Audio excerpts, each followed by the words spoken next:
Tujuan pembelajaran yang akan dicapai pada pembelajaran hari ini ialah mampu menjelaskan dan menerapkan algoritma standar untuk beberapa persoalan yang disajikan, menjelaskan bagaimana data disimpan dalam struktur data tertentu, dan menentukan strategi yang efektif untuk menyelesaikan persoalan yang disajikan. Nah, mungkin bagi Anda sebagai siswa belum mengetahui atau belum mengenal apa itu berpikir komputasional.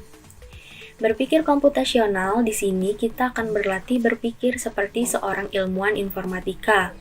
Tetapi bukan berarti berpikir seperti komputer, karena komputer adalah sebuah mesin.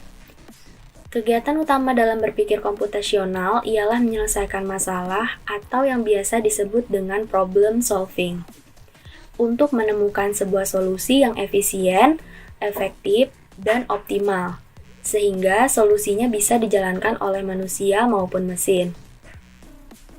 Berpikir atau pemikiran komputasi tidak berarti berpikir seperti komputer, melainkan berpikir tentang komputasi di mana seseorang dituntut untuk memformulasikan masalah dalam bentuk masalah komputasi dan menyusun solusi komputasi yang baik dalam bentuk algoritma atau menjelaskan mengapa tidak ditemukan solusi yang sesuai.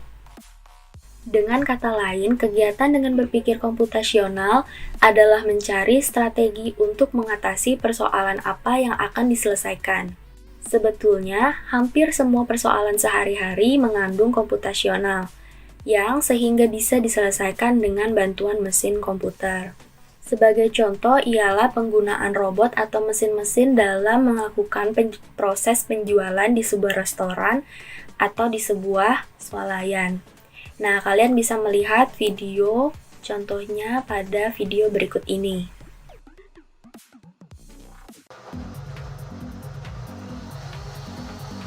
Jus buah yang diracik tanpa tangan manusia.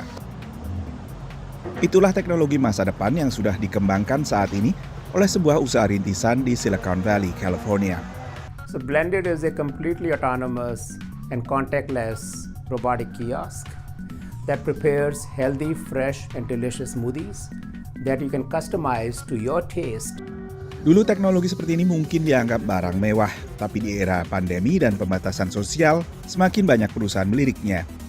Lalu peracik salad Sally yang dikembangkan Chowbotics juga laku keras, penjualannya meningkat 60% sejak Maret. Berpikir komputasional adalah metode untuk menyelesaikan persoalan dengan menerapkan teknik ilmu komputer atau informatika. Tantangan Bebras menyajikan soal-soal yang mendorong siswa untuk berpikir kreatif dan kritis dalam menyelesaikan persoalan dengan menerapkan konsep-konsep berpikir komputasional. Ada 4 faktor penting dalam berpikir komputasional. Yang pertama adalah dekomposisi atau decomposition, kemudian ada abstraksi atau abstraction, lalu ada pola pengembangan atau pattern recognition, dan ada algoritma atau algorithms.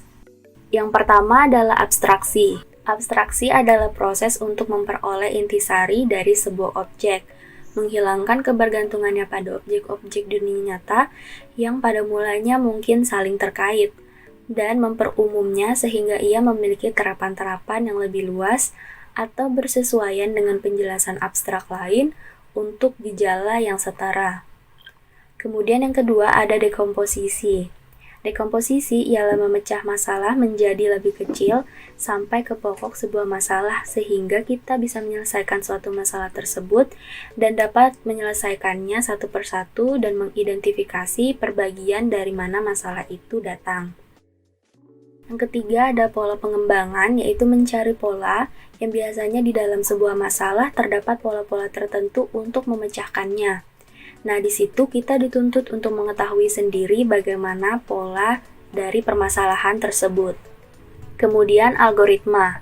Algoritma dalam mengembangkan petunjuk pemecahan masalah yang sama secara step by step, langkah demi langkah, tahapan demi tahapan sehingga orang lain dapat menggunakan langkah atau informasi tersebut untuk menyelesaikan permasalahan yang sama. Nah, contoh yang paling mudah dalam kehidupan sehari-hari adalah pemecahan permasalahan untuk memasak nasi dengan menggunakan cara berpikir komputasional. Jadi memasak nasi pun juga melibatkan computational thinking. Yang pertama, misalnya di dekomposisi. Dalam memasak nasi, kita tentu harus memecahkan terlebih dahulu masalah yang besar menjadi masalah yang kecil. Seperti menyiapkan beras, air, tempat nasi, dan juga rice cooker. Kemudian ada pengenalan pola. Kalau dalam kasus memasak nasi, kita harus bisa mengenali pola yang ada seperti harus memasak air terlebih dahulu, baru memasak beras atau menyalakan rice cooker. Kemudian di metode yang ketiga adalah abstraksi. Seperti contoh, beberapa banyak beras yang kita butuhkan untuk makan nanti. Dan yang terakhir adalah algoritma. Contohnya dari sehari-hari dalam memasak nasi, yang pertama kita harus memasukkan beras sebanyak yang dibutuhkan, kemudian memasukkan air dan menyalakan rice cooker.